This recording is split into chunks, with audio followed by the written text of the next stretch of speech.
awal hingga akhirnya. Bahkan Tuhan sudah tolong kami di jam pertama. Tuhan juga tolong kami di jam yang kedua itu Tuhan. Hanya dengan kekuatan yang daripada Engkau, kami boleh rasakan kemurahan dan kemuliaan-Mu. Terima kasih Bapa, kami serahkan hamba-Mu yang sebentar akan menyampaikan kebenaran firman-Mu. Biarlah urapan Roh Kudus menyertai hamba-Mu. Kau urapi dengan kuat-kuasa Roh Kudus Tuhan. Terima kasih Bapa, ya kami serahkan jalannya firman-Mu dari awal hingga akhirnya nanti hanya di dalam pimpinan Tuhan. Terpujilah nama-Mu Tuhan Yesus, kami sambut kebenaran firman-Mu di dalam nama Tuhan Yesus Kristus. Haleluya. Haleluya, puji Tuhan. Shalom, selamat sore, selamat berjumpa dan salam sejahtera. Tuhan Yesus memberkati kita semua. Berapa banyak yang siap diberkati Tuhan? Ya, puji Tuhan.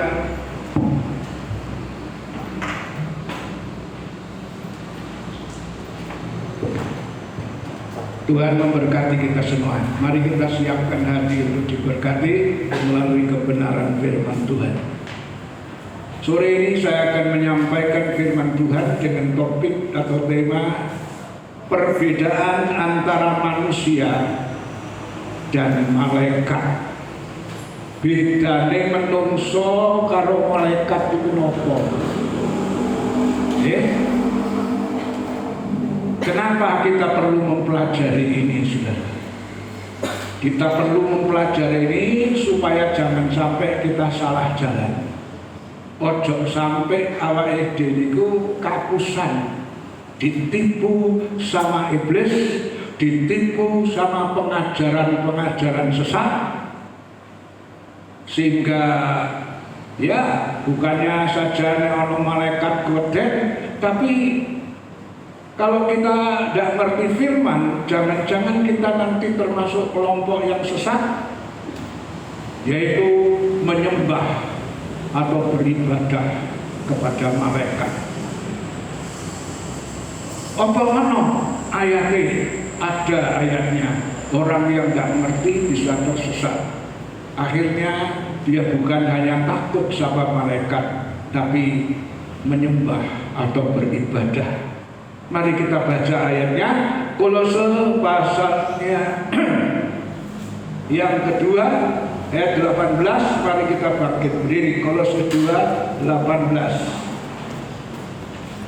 Janganlah kamu biarkan kemenanganmu digagalkan oleh orang yang pura-pura merendahkan diri dan beribadah kepada malaikat, serta berkanjang pada penglihatan-penglihatan dan tanpa alasan membesar-besarkan diri oleh pikirannya yang duniawi. Terima kasih. Silakan itu. Jangan sampai ada orang yang membiarkan orang menggagalkan. Ya, janganlah kamu biarkan kemenanganmu digagalkan oleh orang-orang pengajaran-pengajaran sesat yang pada akhirnya bisa menggagalkan kemenangan kita. Orang Kristen itu sejak awal sudah berjuang dalam ibadah, ya, dalam ketaatan terhadap firman, dalam pelayanan. Ini ibarat atlet, ini kita sudah jalan jauh. Jangan sampai seharusnya kita menang, seharusnya kita dapat upah, tapi karena tidak mengerti firman Tuhan, kita sesat dan akhirnya digagalkan. Iya, bisa terjadi itu. Di Yeskiel pasal 3 ayat 20 kan mengatakan orang benar itu apa? Berbuat curang, lalu dia mati dalam dosanya, maka segala perbuatannya tidak diingat-ingat lagi. Berarti seharusnya dia menang, seharusnya dia dapat upah, karena salah jalan, kemenangannya digagalkan, kehilangan upah. Nah ini salah satunya adalah pengaruh-pengaruh dari pengajaran sesat yang menyelewengkan iman kita sehingga sampai ada orang beribadah atau menyembah malaikat.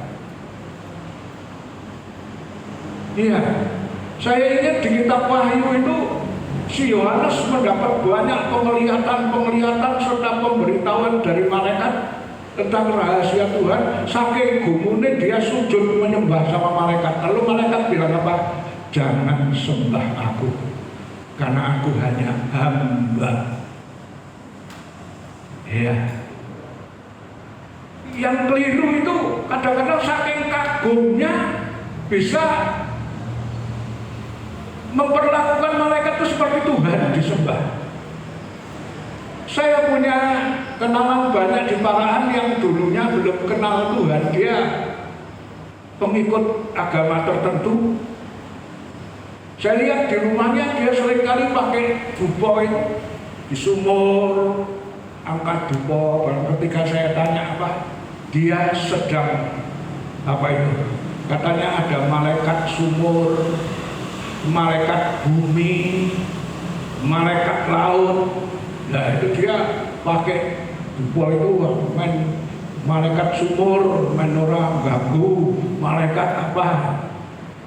Tapi setelah kenal Tuhan, saya lihat dia sudah tinggalkan itu semua. Ragilem. Kenapa? Yang perlu disembah hanya Tuhan. Mungkin orang ngerti, barangkali ketemu malaikat, apalagi kalau diberi petunjuk-petunjuk yang luar bisa ngidap-ngidap, kan saking gumune bisa memperlakukan malaikat seperti Allah yang disembah. Buktinya di Wahyu itu adalah di Wahyu 22, catat saja yang 8 dan 9, itu Yohanes saking gumune nyembah ke malaikat. Dan malaikat bilang apa? Jangan sembah aku, karena aku hanya hamba. Ya, karena orang ngerti. Mulanya sore ini saya akan memberitahu tentang bedanya manusia dengan malaikat. Bedanya nopo antara menungso karo malaikat. Ketika kita nanti mempelajari, saudara akan mengerti. Dan tidak mungkin yang sudah ngerti itu, walaupun malaikat kasih hal-hal yang tidak kan orang bakal awalnya dewi lalu memperlakukan malaikat seperti Tuhan. Yang pertama, bagian pertama dari asal mulanya, asal usulnya. Malaikat kuwi sapa, menungso kuwi sapa. Ya, cikal bakale. Nah ini mulai awalnya. Mulai awalnya manusia itu, kalau manusia, firman Tuhan jelas ayatnya mengatakan diciptakan menurut peta gambar Allah. Kejadian 1:26 bisa dibaca. Kejadian 1 ayat ke-26. Berfirmanlah Allah, baiklah kita menjadikan manusia menurut gambar dan rupa kita, supaya mereka berkuasa atas ikan-ikan di laut dan burung-burung di udara, dan atas ternak dan atas seluruh bumi, dan atas segala binatang melata yang merayap di bumi. Ya, manusia diciptakan menurut peta gambar Allah. Dan di pasal lain, ayat lain, kita melihat penciptaan manusia itu beda dengan penciptaan yang lain-lain, saudara.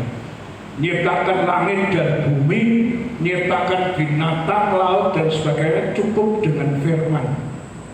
Dengan firman telah jadi semuanya. Tapi nyiptakan manusia, Gusti Allah rada kangelan sithik. Bagaimana kangelan sithik? Sebab diterangkan dari debu. Ya, debu itu beleduk, debu itu dah dikumpulkan. Ya, tentunya Allah harus turun tangan debu, dan walaupun tidak ditulis, tapi ya saya percaya bahwa debu yang dikumpulkan lalu mungkin dikasih air, dicetak menjadi manusia yang dicetak atas dasar peta gambar Allah. Kalau Allah punya mata, saudara juga punya mata. Allah punya telinga, saudara juga punya telinga. Allah punya kaki, kita juga punya kaki. Kenapa? Karena kita adalah ciptaan menurut peta dan gambar Allah. Dan perlu saudara ketahui, manusia itu mahkota dari segala ciptaan Allah. Ciptaan yang paling dikasih itu manusia.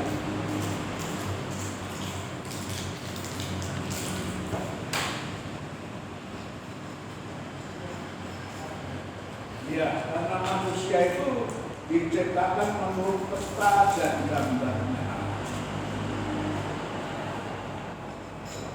Kita yakin, kita percaya bahwa Allah kita itu Tritunggal. Tiga di dalam satu. Allah kita itu Tritunggal.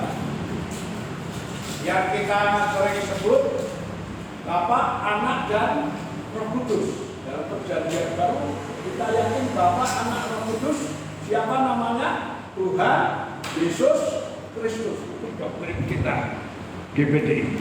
Allah itu Tritunggal. Dan karena manusia itu diciptakan menurut peta gambar Allah, maka manusia itu juga terdiri dari 3 bagian. Apa itu 3 bagian? Tubuh, jiwa, roh. Ayatnya mana? 1 Tesalonika 5:23. Tolong dibaca. 1 Tesalonika 5 ayat yang ke-23. Semoga Allah damai sejahtera menguduskan kamu seluruhnya, dan semoga roh, jiwa, dan tubuhmu terpelihara sempurna dengan tak percaya pada kedatangan Yesus Kristus Tuhan kita. Iya, ini doa dari Paulus. Semoga orang Kristen jemaat Tuhan itu pada saat Yesus datang kedua kali didapati sempurna secara roh, jiwa, dan tubuh. Dalam manusia ada 3 bagian, sama seperti Allah itu Tritunggal tadi. Manusia juga terdiri dari 3 bagian, tubuh, jiwa, dan roh. Menciptakan manusia itu ada bahan dasarnya. Bahan dasarnya dari apa? Debu yang dikumpulkan tadi, ya, kasih air, dicetak, lalu setelah itu diberi nafas, jadilah makhluk yang hidup. Sementara untuk malaikat diciptakan tanpa bahan dasar. Ya, malaikat diciptakan cukup dengan hawa mulut atau nafasnya Allah. Ya, Mazmur 33 ayat 6. Mazmur 33 ayat yang ke-6. Oleh firman Tuhan, langit telah dijadikan, oleh nafas dari mulutnya segala tentaranya. Iya, di sini dikatakan oleh firman Tuhan langit telah dijadikan. Langit, bumi, laut seisinya itu dicipta tanpa bahan dasar. Dari firman tok, jadilah ini dadi kabeh. Termasuk yang namanya malaikat. Malaikat dicipta tanpa bahan dasar. Ya, oleh nafas dari mulutnya segala tenteranya. Tenteranya di sini malaikat. Ya. Kalau manusia memang pada finishingnya itu perlu hembusan nafas Allah. Itu finishingnya. Awalnya kan dari debu dikumpulkan, dikasih air, ciptakan menurut peta gambar Allah. Gusti Allah duwe sirah, panjenengan kula duwe kepala juga. Ada kaki, ada sesuai gambar Allah. Tapi masih wujudnya barang yang mati. Baru setelah Allah hembuskan nafas dalam lubang hidup, jadilah makhluk yang hidup. Kalau malaikat tanpa bahan dasar, cukup dari hembusan nafas Allah. Jadi malaikat sak monokai. Jadi sekarang saya tanya, lebih sulit mana menciptakan malaikat sama manusia? Lebih sulit mana? Manusia. Gusti Allah nggak ada kangelan ngumpul ke debu, dikai banyu dicetak, ya, dan diberi hembusan nafas. Kalau malaikat cukup dengan hawa mulut atau nafasnya Allah, berarti kabeh malaikat. Nah ini, ya. Jadi dari situ kita sudah melihat lek gawe menungso karo malaikat tuh rada kangelan gawe menungso. Luwih kangelan gawe menungso katimbang malaikat. Ya, karena malaikat dijadikan cukup hanya dengan hawa mulut atau nafasnya Allah. Iya. Sekarang bagian kedua bicara tentang status. Statusnya manusia itu apa dan malaikat itu apa? Manusia itu statusnya menjadi makhluk ciptaan kesayangan Allah. Yesaya 43. Yesaya 43. Ya, 43 ayat 4. Oleh karena engkau berharga di mataku dan mulia, dan aku ini mengasihi engkau. Manusia itu sangat berharga di mata Tuhan. Tidak ada ayat yang menerangkan malaikat itu sangat berharga. Manusia, engkau sangat berharga, engkau mulia, dan aku ini mengasihi engkau. Manusia itu mahkota dari segala ciptaan Tuhan. Itulah sebabnya manusia diciptakan pada hari yang terakhir. Ada yang tanya, loh nih ditulis nani kok dicipta paling akhir kok enggak paling awal? Coba bayangkan kalau dicipta paling awal, sebelum ada langit bumi, sebelum ada tanaman, sebelum ada apa, sudah ada manusia, yuk arep mangan apa? Setelah komplit baru Allah menjadikan manusia. Itu tandanya manusia itu makhluk yang sangat disayangi oleh Allah. Sedangkan malaikat, kita melihat tidak ada ayat yang menunjukkan bahwa malaikat itu sangat merupakan disayang. Manusia itu diciptakan gambar rupa Allah, dan manusia itu diciptakan penuh dengan kemuliaan. Kenapa kok sekarang kok kelihatannya ketoke derajate kok isih kaya niki nek awake dhewe ngrasake derajate kaya luwih tinggi malaikat karo manungsa. Itu masalahnya setelah manusia jatuh dalam dosa. Karena setelah manusia jatuh dalam dosa, Roma 3 mengatakan apa? Semua sudah berbuat dosa dan kehilangan apa? Kemuliaan Tuhan. Ya, tapi pada dasarnya manusia itu makhluk yang mulia, berharga, dan sangat dikasihi. Buktinya apa? Setelah manusia jatuh dalam dosa, ya, setelah manusia jatuh dalam dosa, Tuhan memberikan anaknya yang tunggal untuk menyelamatkan manusia. Dan justru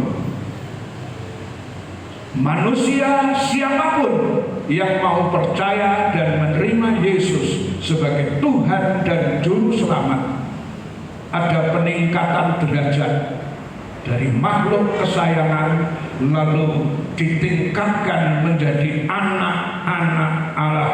Yohanes 1 ayat 12. Seberapa banyak yang percaya menerima Dia, coba dibaca, diberinya kuasa menjadi anak-anak Allah. Yohanes 1 ayat yang ke-12. Tetapi semua orang yang menerimanya diberinya kuasa supaya menjadi anak-anak Allah, yaitu mereka yang percaya dalam namanya. Ya, sudah jatuh dalam dosa, Allah beri anaknya yang tunggal, mati di kayu salib, supaya yang percaya, saudara dan saya percaya Yesus, terima Yesus sebagai Tuhan dan Juru Selamat, derajatnya munggah. Jadi apa? Anak-anak Allah. Sedang malaikat, malaikat tidak ada ayat yang mengatakan dia disebut anak-anak Allah.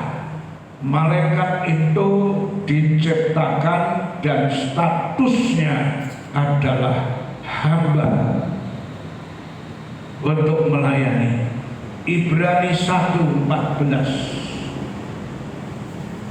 Ibrani 1 ayat yang ke-14. Bukankah mereka semua adalah roh-roh yang melayani, yang diutus untuk melayani mereka yang harus memperoleh keselamatan? Ya, bukankah mereka yang dimaksud mereka di sini adalah para malaikat? Semua adalah roh-roh yang melayani manusia sesuai peta teladan Allah.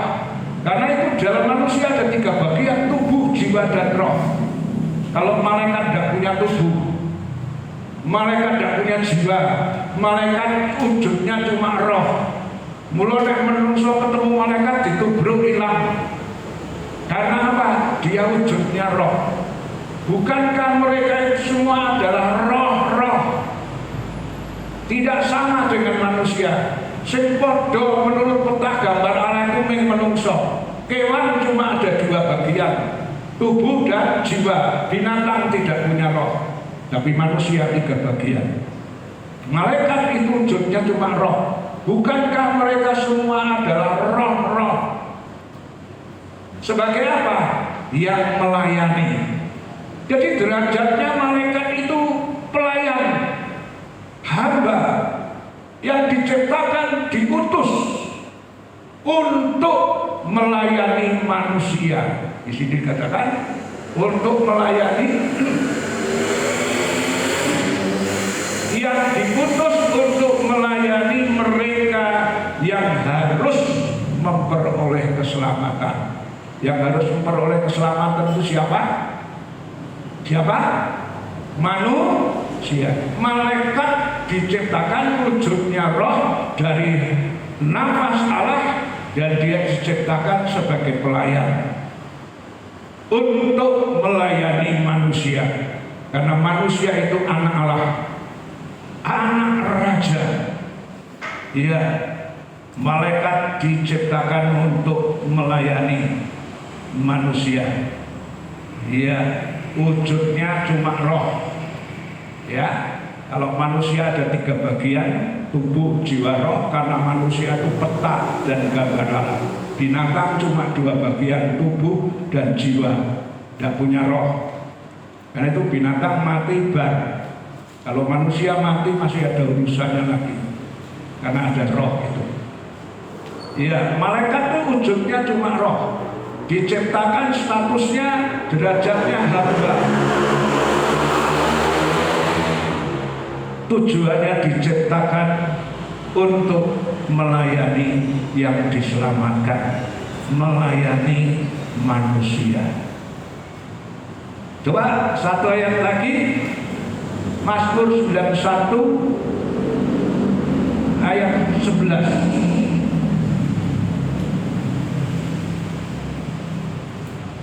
Mazmur 91 ayat yang ke-11.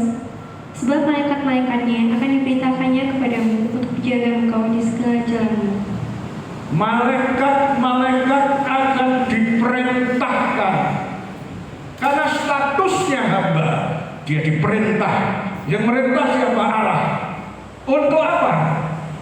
Menjagai manusia. Sebab malaikat-malaikatnya akan diperintahkannya kepadamu untuk menjaga engkau di segala jalan. Ya, jadi derajatnya beda. Manusia itu setelah percaya Yesus statusnya anak Allah, anak raja. Sedang malaikat itu statusnya pelayan, dicipta untuk melayani manusia.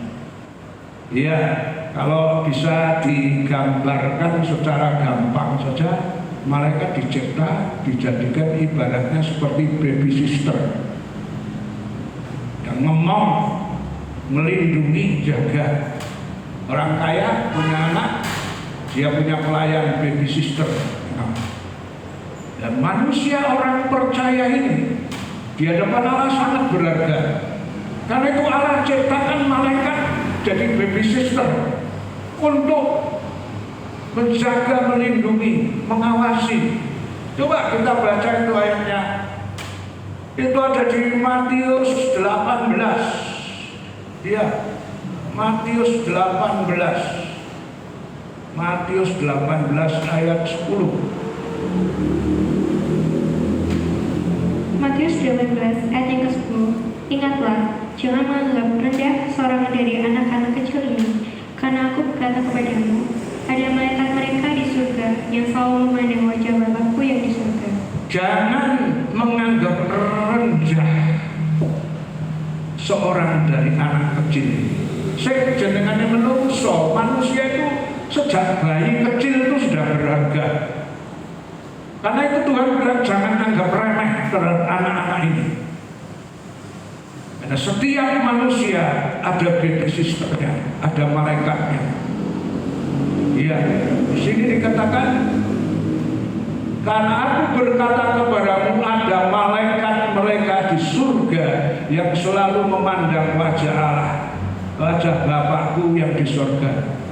Jadi ada malaikat yang dikhususkan jaga setiap manusia.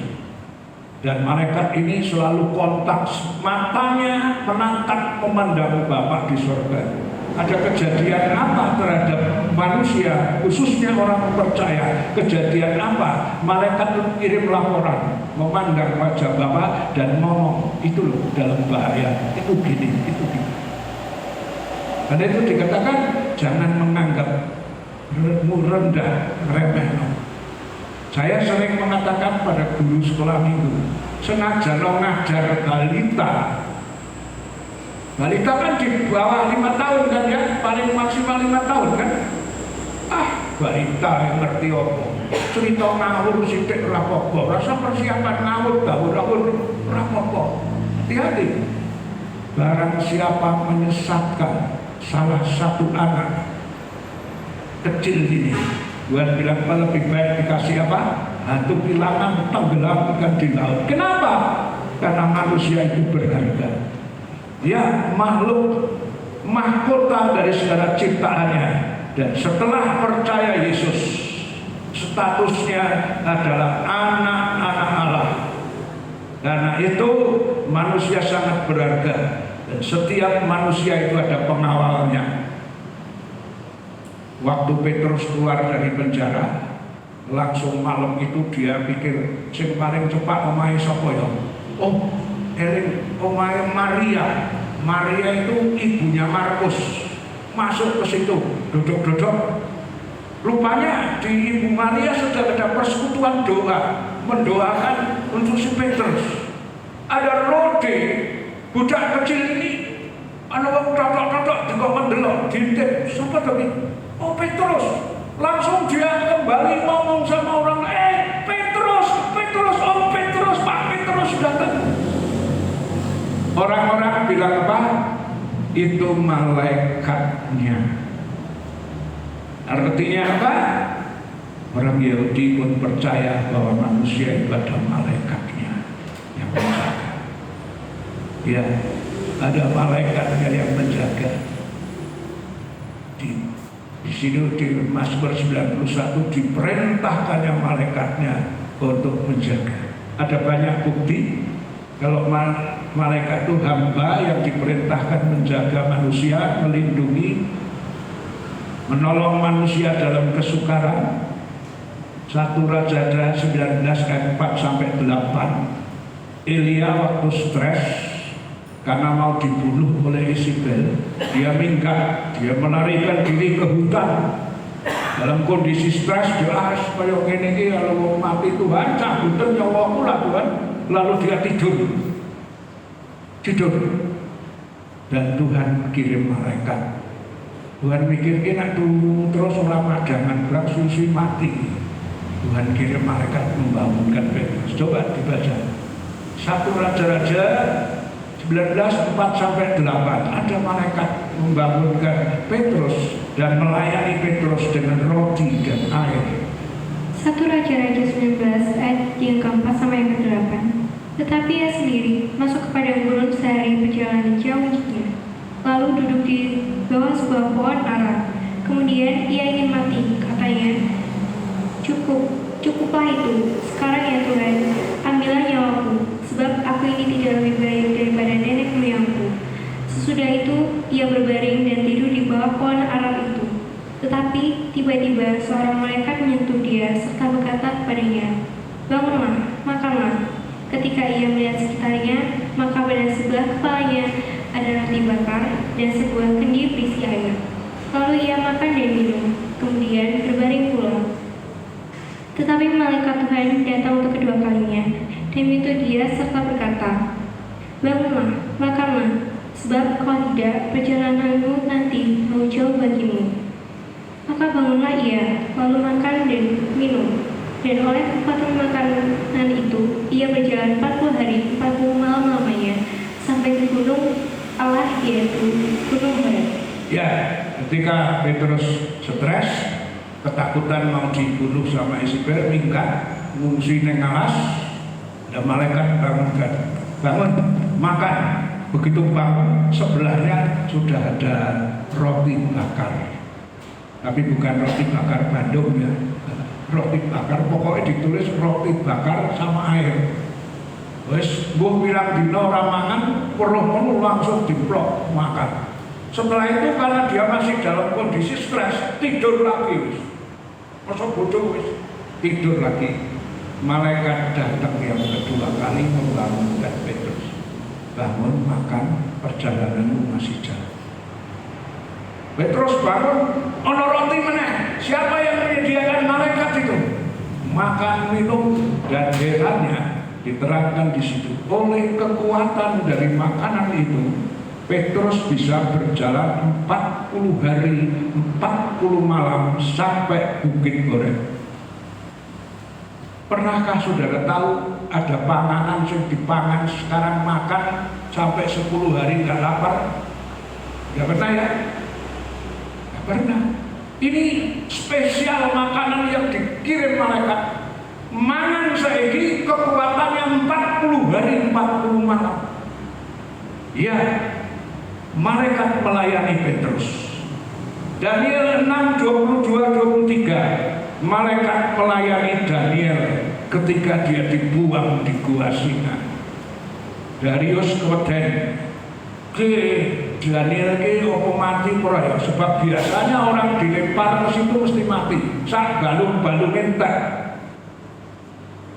Pagi hari Darius bilang, "Daniel, hamba Allah yang setia, apakah Tuhan melindungi kamu?" Daniel bilang, "Daulat Tuhanku, Allah yang aku sembah, kirim malaikat menutup mulut singa itu." Malaikat dikirim melindungi, mulut singa ditutup. Kisah Rasul 12 ayat 5-10. Waktu Petrus dalam penjara, bukan karena kriminal, bukan karena hal-hal yang lain, tapi karena Injil. Koncone Petrus sing jenengane Yakub kemarin sudah ditonggal kepalanya sama Herodes. Tinggal Petrus dilalah keletan hari raya sehingga masih ditunda, eksekusinya ditunda. Petrus alu-alu mati urip nang tangane Gusti Allah kok. Aku ndak nyolong ndak apa, suruh terserah Tuhan, tidur aja. Malaikat datang. Saudara bisa catat tuh Kisah Rasul 12 5-10. Malaikat datang membangunkan Petrus, bangun. Ketika Petrus bangun, Tuhan bilang, pakai pakaianmu, ikat pinggangmu. Petrus yang tangannya dua-dua dirantai, digandeng sama dua serdadu sebelah kanan dan sebelah kiri. Tahu-tahu rantainya rontok sudah, putus rantainya. Petrus bangun dan malaikat bilang, ikut aku. Petrus langsung nindel malaikat. Ada tentara yang jaga. Orang roh, karena ada malaikat, orang roh. Jalan terus sampai di pintu gerbangnya buka dewe, grek, buka, bisa lewat. Sampai di tengah jalan, malaikat hilang, hilang. Oh, Petrus masih ayub-ayuban ki ngimpi apa tenanan nih. Coba dia mungkin oh orang ngimpi ki tenanan. Malaikat melepaskan. Kenapa? Karena di Kisah Rasul 12 dikatakan jemaat mendoakan Petrus. Ini perlunya jemaat kerjasama dengan pendeta. Ya, jemaat mendoakan Petrus. Jemaat perlu mendoakan hamba-hamba Tuhan karena perjuangan hamba Tuhan itu ada di garis depan. Iya, hamba Tuhan itu dinter banget karo setan. Mulane perlu didukung dalam doa. Ya, karena jemaat mendoakan si Petrus bisa lepas. Jadi kita sudah sampai kepada status derajat bahwa si manusia itu makhluk kesayangan, anak raja, sementara malaikat itu hamba yang diutus untuk melayani, bimbing manusia. Tapi Paulus juga pesan, upama iki ana malaikat sing ngomong sesuatu, pesan sesuatu, kalau bertentangan dengan firman tidak usah didengar. Bisa menutup kemungkinan. Karena itu Petrus ngomong itu, Galatia 1 ayat 8. Galatia 1 ayat yang ke-8.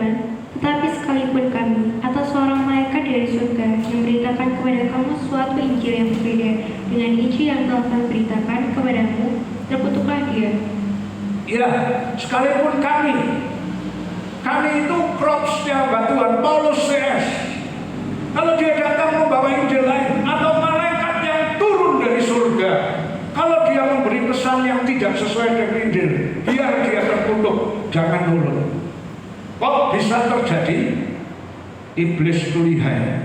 Iblis itu sering pengen jatuhkan manusia.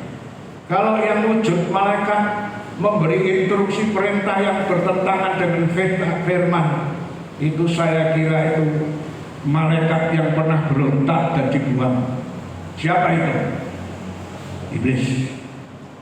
2 Korintus 11 ayat 4. Iblis pun bisa datang menyamar sebagai malaikat terang.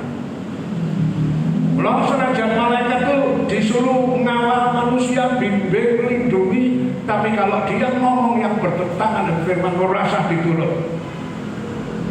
Karena dia jelas itu iblis yang minggu-minggu jadi malaikat. Karena itu harus hati-hati, apalagi akhir zaman ini. Jangankan malaikat, Kristus saja bisa dipalsu. Ada tuh ayatnya, nabi palsu, Kristus yang palsu. Nah itu siapa itu yang gawe ini setan? Pemenang minggu-minggu malaikat begitu mudah sekali. Lalu iblis ini asal usulnya malaikat kok. Kalau dia datang menyerupai malaikat gampang banget dong, dia asal usulnya malaikat kok. Iblis itu malaikat tadinya, malaikat yang jatuh. Iya. Nah sekarang kita masuk bagian berikutnya adalah perbedaan perlakuan Allah antara manusia dengan malaikat. Ada perbedaan perilaku Allah terhadap manusia ataupun malaikat. Karena manusia itu anak, malaikat itu hamba, sudah jelas ada perbedaan perilaku. Kalau malaikat 2 Petrus 2:14 mengatakan sekali dia melanggar, tampakkan. Baca 2 Petrus 2:14. 2 Petrus 2 ayat yang ke-14. Mata mereka penuh nafsu zina dan ayat 4 yang saya maksud. 2 Petrus 2 ayat yang ke-4. Sebab jikalau Allah tidak menyayangkan malaikat-malaikat yang berbuat dosa, tetapi melemparkan mereka ke dalam neraka, dan dengan demikian menyerahkannya ke dalam gua-gua yang gelap untuk menyimpan mereka sampai hari penghakiman. Iya, malaikat yang berbuat dosa dilempar dalam neraka. Kenapa? Statusnya hamba. Gampang banget majikan mekir mecat hamba itu gampang sekali. Karena dia hamba. beda dengan manusia. Manusia itu anak. Manusia itu anak. Ada pepatah bilang, sebuas-buasnya harimau tak bakal merekam anaknya. Saudara dan saya orang percaya itu anak. Karena itu perilaku Allah terhadap malaikat sama manusia jauh beda. Kalau manusia jatuh dalam dosa, bagaimana? Allah mengasihi isi dunia, karuniakannya anaknya yang tunggal, supaya apa? Yang percaya tidak binasa. Menungso wis jatuh dalam dosa, Tuhan mencari. Waktu Adam jatuh dalam dosa, apakah Adam yang mencari Allah? Tidak, Allah yang mencari Adam. Ada ayat yang mengatakan, bukan kamu yang memilih aku, tapi aku yang memilih kamu. Itu Allah yang mencari manusia. Lukas 19 ayat 10, anak manusia, Yesus datang untuk mencari yang hilang. Iya, itu ayatnya itu, Lukas 19 ayat 10. Lukas 19 ayat yang ke-10, sebab anak manusia datang untuk mencari dan menyelamatkan yang hilang. Ya, anak manusia Yesus datang mencari, menyelamatkan yang hilang. Itu manusia yang sudah jatuh dalam dosa dicari. Malaikat begitu ditendang. Kalau saya baca di Yesaya 14, sebetulnya Lucifer itu belum melakukan pemberontakan, itu belum, baru ada niat. Baca itu Yesaya 14 itu ada niat, baru ada niat. Saya bacakan ya, Yesaya 14 ayat 13. Engkau yang tadinya berkata dalam hatimu, ini kayak batin, aku hendak naik ke langit, wis naik? Belum. Aku hendak mendirikan tahtaku, wis mendirikan tahta itu? Belum. Baru hendak naik tahta mengatasi bintang. Dan aku hendak duduk di atas bukit pertemuan jauh di sebelah utara. Wis duduk di tahta itu? Belum. Aku hendak naik mengatasi ketinggian awan-awan, hendak menyamai yang maha tinggi. Belum dilakukan, baru ada niat, wis ditendang sama Tuhan, campakkan ke bumi, dan dia jadi setan. Ya, kalau manusia Allah begitu menyayangi. Itulah sebabnya suratan Petrus bilang, baik para nabi dulu atau malaikat, gumun Gusti Allah itu kok le cintane karo manusia, terutama malaikat. Karena sekarang kita sudah bicara tentang malaikat. Malaikat itu gumun, rada iri sithik, rada pengen tahu Gusti Allah iki lho kok tresnane karo manungsa iki kena apa? 1 Petrus 1:12. 1 Petrus 1 ayatnya yang ke-12. Dia bilang begini, iya, kepada mereka telah dinyatakan bahwa mereka bukan melayani diri mereka sendiri, ini para nabi zaman dulu, tetapi melayani kamu dengan segala sesuatu yang telah diberitakan sekarang kepada kamu dengan perantaran mereka yang oleh Roh Kudus yang diutus dari surga menyampaikan berita Injil kepada kamu. Terus bagian bawah, yaitu hal-hal yang ingin diketahui oleh malaikat-malaikat. Malaikatnya gumun banget dan pengen tahu rodo ini sedikit. Kok nek mungkin nek dong kumpul gini, kok nek karo awake dhewe iki kok Gusti Allah paling kejem banget dok. Awake dhewe ge punya niat wis ditendang. Lho nek menungso iki lho, wah kok dosa digoleki malah anaknya yang tunggal diberikan. Ini malaikat ingin tahu, gumun banget, karena jelas perilakunya itu beda. Nah, saya ingin memberitahu ini bukan berarti supaya saudara besar kepala, ya. Oh, rapopo, berbuat dosa rapopo, wong awake dhewe iki anak, ora bakal dibuang. Nek malaikat mungkin dibuang, nek awake dhewe ora bakal. Ingat, Allah mengasihi manusia, tapi ketika manusia berbuat dosa, apa yang dilakukan Allah? Ibrani 12:5-7. Ibrani 12 ayat yang ke-5 sampai yang ke-7. Dan sudah lupakah kamu akan nasihat yang berbicara kepada kamu seperti kepada anak-anak? Hai anakku, janganlah anggap enteng didikan Tuhan, dan janganlah putus asa apabila engkau diperingatkannya. Karena Tuhan mengajar orang yang dikasihinya, dan ia menyiksa orang yang diakuinya sebagai anak. Jika kamu harus menanggung ganjaran, Allah memperlakukan kamu seperti anak. Di manakah terdapat anak yang tidak diajar oleh ayahnya? Ya, saudara anak. Tapi kalau saudara berbuat salah memang tidak langsung ditendang kayak malaikat itu. Tapi Allah bertindak, pertama ditegur, dilekno. Saudara punya anak, kalau anakmu berbuat salah dibiarkan gitu. Dolan ning gone tanggane nggawa montor-montorane anake tanggane lalu bali malah bapak-bapake pinter. Bawa bali wae, kumpul ki menake. Iki bapak apa iki?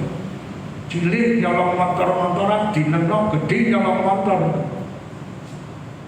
Tegur, kasih tahu salah ini.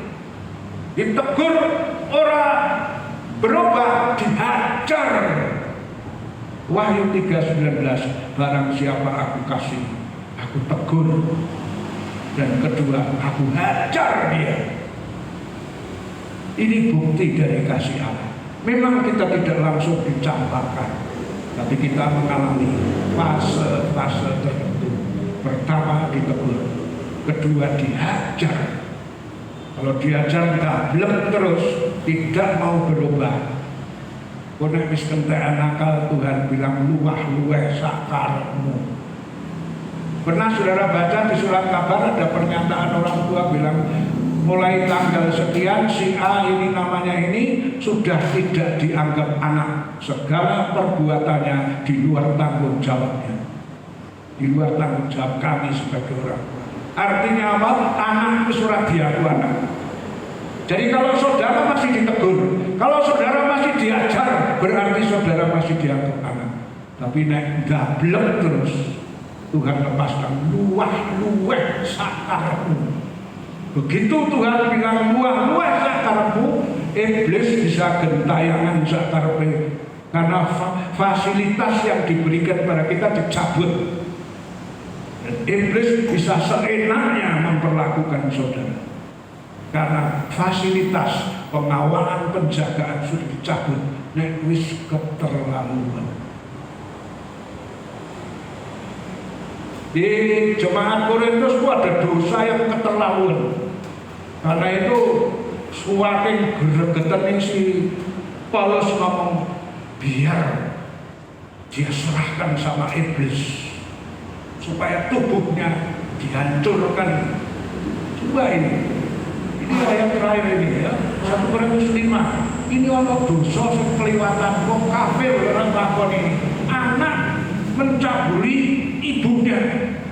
Ayat 1, memang orang mendengar bahwa ada percabulan di antara kamu, dan percabulan yang begitu rupa seperti yang tidak terdapat sekalipun di antara bangsa-bangsa yang tidak mengenal Allah, yaitu bahwa ada orang yang hidup dengan istri ayahnya. Istri ayahnya ini siapa? Ibu. Anak mencabuli ibunya. Ini keliwat. Dan ini supaya ini Paulus bilang apa? Ayat 5. Orang itu harus kita serahkan dalam nama Tuhan Yesus kepada iblis, sehingga binasa tubuhnya, agar rohnya diselamatkan pada hari Tuhan. Nah, wis keterlaluan. Surat juga luweh semua fasilitas yang diberikan kita dicabut oleh Allah, dan iblis bisa seenaknya sendiri. Ya, bisa melakukan dan tubuhnya diserahkan sama iblis, mungkin tabrakan mati mencolok. Ya, Tuhan melakukan biar wis timbang terus dosa, serahkan tubuhnya sama iblis. Wah, ini wis kelewatan banget. Ya, tapi selama saudara masih bisa ditegur, masih mau dihajar, itu berarti saudara masih diakui anak. Dan berterima kasihlah, karena itu bukti dari kasih Allah. Mari kita datang sama Tuhan. Kasih Allahku sungguh telah terbukti.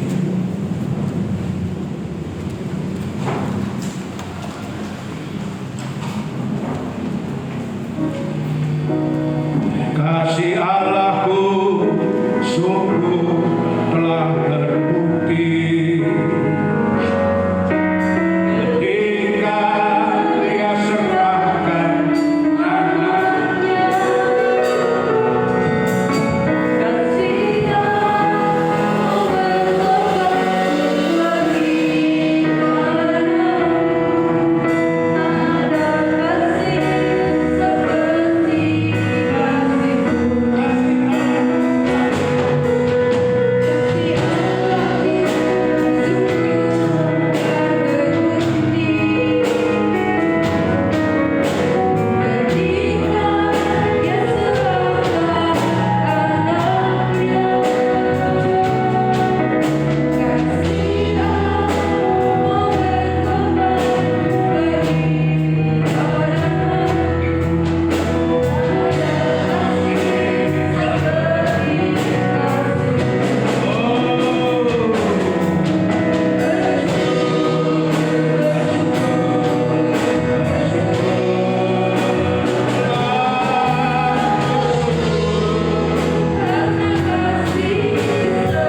Kami berbeda dengan malaikat, karena malaikat diciptakan untuk menjadi pelayan, tetapi kami diciptakan, ditetapkan untuk menjadi anak-anak Allah.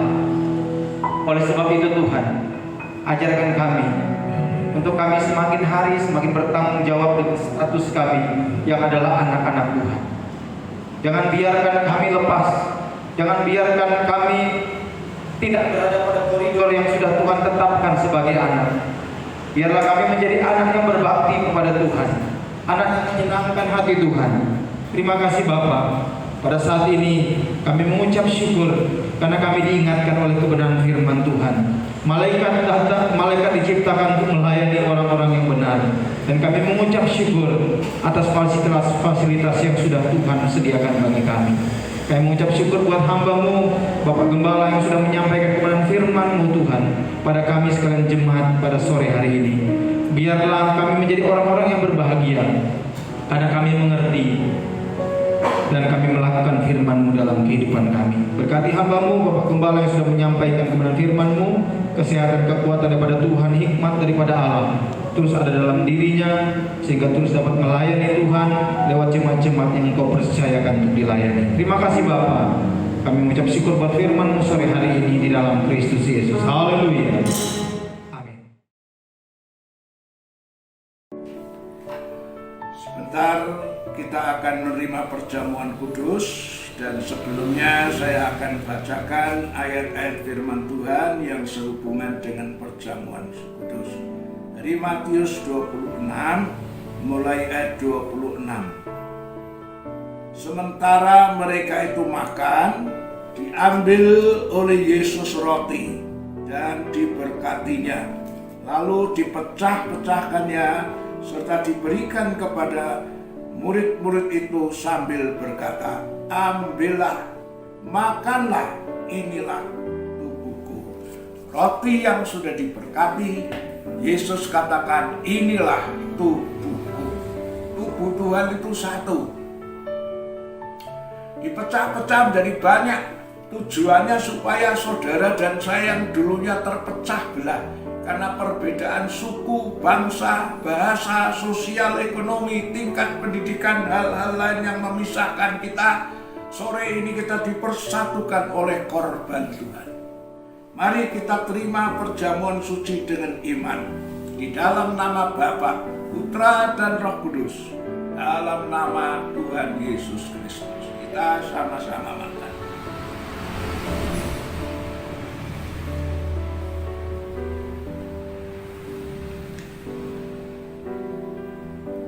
Terima kasih Tuhan untuk tubuh yang kami terima, supaya tubuhmu menjadi satu dengan kami, supaya kami bisa dibangkitkan pada hari kiamat. Sebentar kita juga akan minum cawan dari Tuhan, yaitu yang berisi darah Tuhan. Saya bacakan ayatnya, lalu diangkatnya cawan minuman,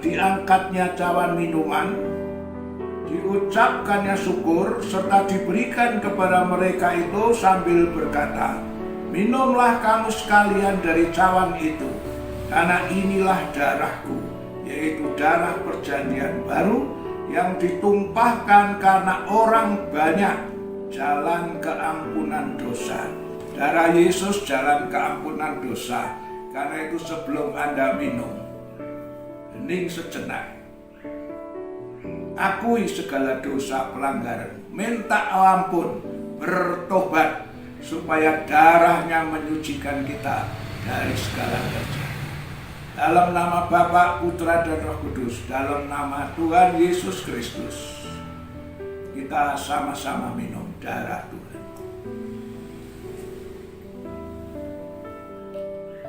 Terima kasih Tuhan untuk tubuh darah-Mu yang kami terima, supaya kami menjadi satu dengan Tuhan dan dibangkitkan pada hari kiamat. Terima kasih Engkau sudah mengampuni dosa kami. Sejauh timur dari barat, Allah membuang kesalahan kami ke dalam tubir yang dalam. Allah melemparkan kesalahan kami dan tidak diingat-ingat lagi. Terpujilah nama-Mu Bapa. Di dalam nama Tuhan Yesus Kristus. Terima kasih Tuhan. Yang sakit disembuhkan, yang lemah dikuatkan. Terpujilah nama-Mu dalam nama Tuhan Yesus Kristus. Amin. Ya, Tuhan Yesus memberkati. Mari kita akhiri ibadah ini. Shalom, shalom, shalom.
Masalah persoalan pulang dengan kemenangan dan pertolongan Tuhan.